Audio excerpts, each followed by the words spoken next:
আমাদের মহিলাদের এক জ্বালা, সকাল হলে সকালের নাস্তা কি খাবে এই এক টেনশন, দুপুরবেলা কি রান্না করব, কে কি খাবে না খাবে ওই আরেক টেনশন, তারপর হচ্ছে সন্ধ্যায় আবার বাচ্চাদেরকে টিফিন বানিয়ে দাও। যাই কিছু করো না কেন সন্ধ্যায় একটু টিফিন লাগবেই। তো হ্যালো গাইস, কেমন আছো তোমরা সবাই? আশা করছি সবাই খুব ভালো আছো, আমিও খুব ভালো আছি। তো আজকে আমি ফিরনি রান্না করব। ফিরনি রান্না করার জন্য আমি মানে কোনো প্যাকেট কিনে আনবো না, আমি তার জন্য মানে ঘরে এটা আমি তৈরি করব। চালগুলাকে আমি এই যে ভিজিয়ে রেখেছিলাম, চালগুলো ভিজিয়ে রেখেছিলাম। আর এখানে আমি কাঠবাদামগুলো মানে খোসা ছাড়িয়ে, এগুলা গরম জলে দিলেও খোসা ছাড়ানো যেত, কিন্তু যদিও আমি গরম জলে দেই নাই, আমি এগুলোকে পাটার মধ্যে মানে ছেঁচে তারপরে হচ্ছে খোসাটা ছাড়িয়ে নিব। আর এটা আমি হাতেই তৈরি করব, মানে হাতে তৈরি করব বলতে আমি মানে কিনে রান্না করব না আর কি, ওইটাই। চালগুলা ভিজিয়ে রেখেছি, নরম হয়ে গেছে, এখন ওগুলাকেও একটু বেটে নিব। আমার বাদামগুলো বাটা হয়ে গেছে বলতে এতটুকু গুঁড়া করে নিয়েছি,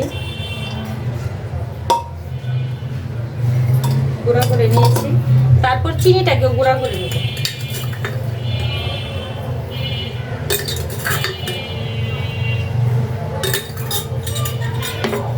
চিনিটাকে গুঁড়া করে নেব।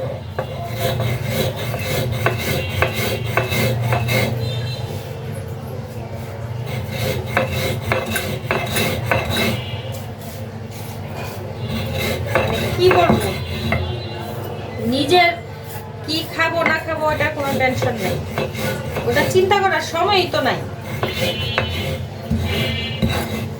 অথচ সবাই বলবে আমরা কি করি, বাসায় থেকে কি করি, আমাদের কোনো কাজ নেই,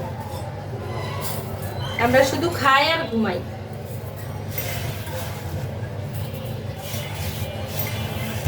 আর কোনো কাজ নেই। হয়ে গেছে চিনিটা, এখন চালটাকেও আমি একটু মানে বেশি বাটবো না, এটাকে ভিজিয়ে রেখেছিলাম, আধা বাটা করে নেব। বেশি বাটলে তো এটা হয়ে যাবে না, এই যে এরকম মানে হালকা হালকা করে মানে একটু পিষে নিতে হবে। মানে কয়টা চাল আস্তা থাকবে, কয়েকটা চাল ভাঙা থাকবে, এই যে এরকম। যদিও আমার মানে চালটা আরো আগে ভিজানোর দরকার ছিল, ভিজায়া উঠায়া তারপর শুকানোর দরকার ছিল, কিন্তু আমার সময় হয় নাই, আমি মানে আমার সময় হয়ে উঠে নাই। হয়ে গেল এটা। তার মধ্যে আবার হচ্ছে এলাচ, এই যে আমি 2টা এলাচ থেতু করে নিব। আবার এই এলাচের বিচিগুলো যদি আবার কারো কামড়ে পড়ে তাহলে দেখবে একবারে অবস্থা খারাপ, চিৎকার চেঁচামেচি শুরু করে দিবে।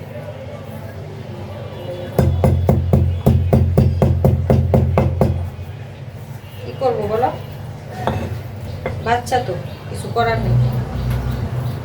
আর এদিকে আমি আরেকটা কাজ করব, আমি হচ্ছে একটা গাজর, অল্প একটু গাজর নিয়ে নিব। গাজরটাও আমি ইতে দিব, কি বলে ফিরনিতে দিয়ে দিব। তোমরা কেউ কি কখনো খেয়েছো ফিরনি দিয়ে গাজর, মানে ফিরনি গাজর দিয়ে ফিরনি? যদি খেয়ে থাকো তাহলে অবশ্যই আমাকে কমেন্টে জানাবে।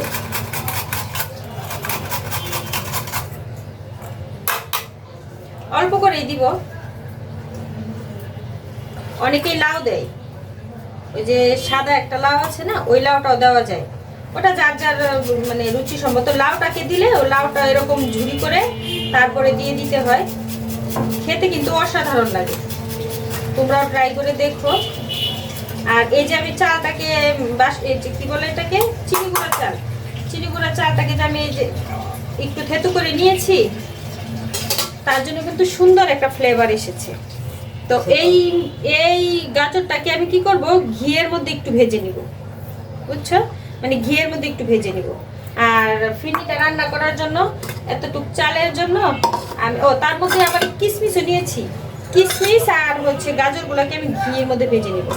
আর এখানে আমি 1.5 কেজি দুধ নিয়েছি, দুধটা 1.5 কেজি। এটা আমি আগে ঘন করে জাল দিয়ে নিই, তারপর দুধটা আমি জাল করতে বসিয়ে দিয়েছি, একটু ঘন করে জাল করে নিব।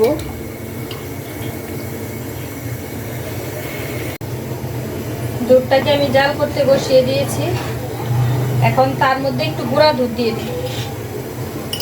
গুঁড়া দুধটা দিলে মানে কিনা দুধ তো যদি পাতলা থাকে তাহলে একটু গুঁড়া দুধটা দিলে ভালো লাগে। আমি আরও এটা পরেও দিতে পারতাম, পরে দিলে আবার অন্য আবার জলে গোলাতে হবে, তার জন্য আমি মানে এই দুধটার সাথে দিয়ে দিলাম। অল্প গরম থাকা অবস্থায়, বেশি গরম হলে আবার মিশাতে মানে দলা পাকিয়ে যায়, তার জন্য দিই নাই। দুধটা জাল হতে হতে কড়াই বসিয়ে দিয়েছি, ওটার মধ্যে গাজর আর কিশমিশগুলো ঘিয়ে ভেজে নেব। দিয়ে দিব অল্প ঘি দিলেই হবে, মানে এটা কাঁচা গন্ধ ভাবটা দূর করার জন্য আর কি। অল্প ঘি দিয়ে তারপর এগুলাকে একটু ভেজে নিব। লাউ দিয়ে যদি লাউ দেওয়া হয় তাহলে লাউটাও ভেজে নিতে হয়, গাজর দিলে গাজরটা একটু ভেজে নিতে হবে।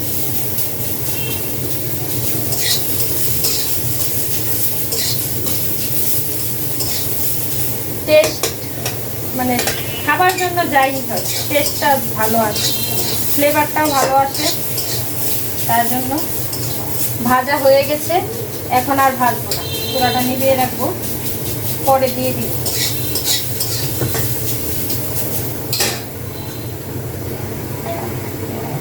একটু পর দুধটা নাড়তে হবে, দলা পাকিয়ে যেতে পারে।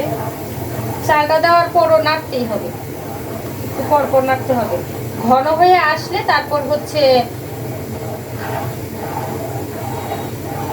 কিশমিশ আর গাজরটা দিয়ে দিতে হবে।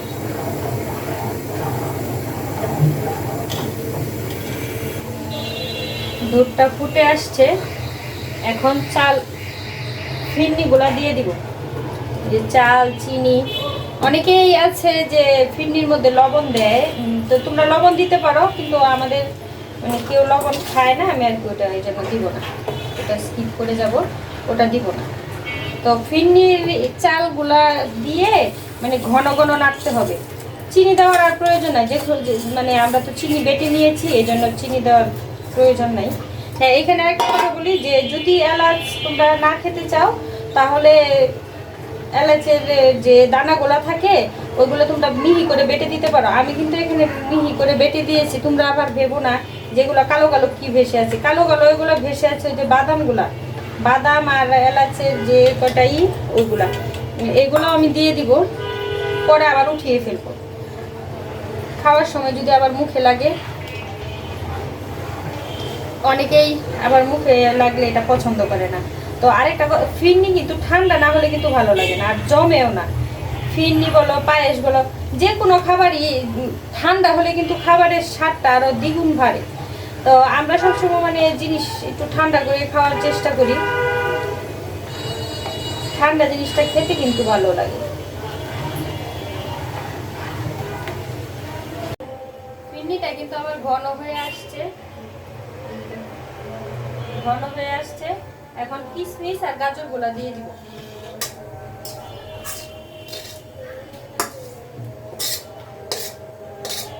দিয়ে আবারও জাল করতে থাকি।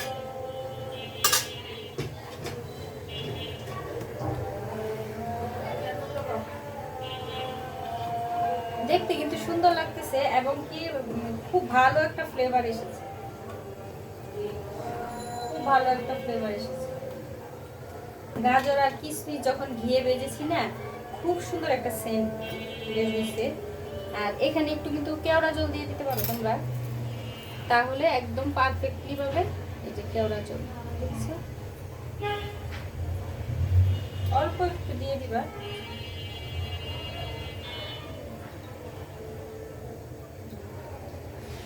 অল্প একটু দিলে হবে, জাস্ট ফ্লেভার আসার জন্য।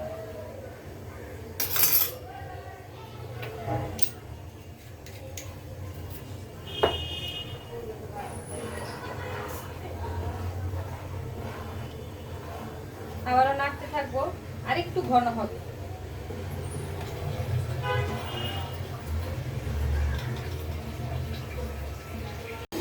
ফিরনিটা আমার হয়ে আসছে, এই যে ঘন হয়ে আসতেছে। আর কিছুক্ষণ জাল করে নামিয়ে নিব।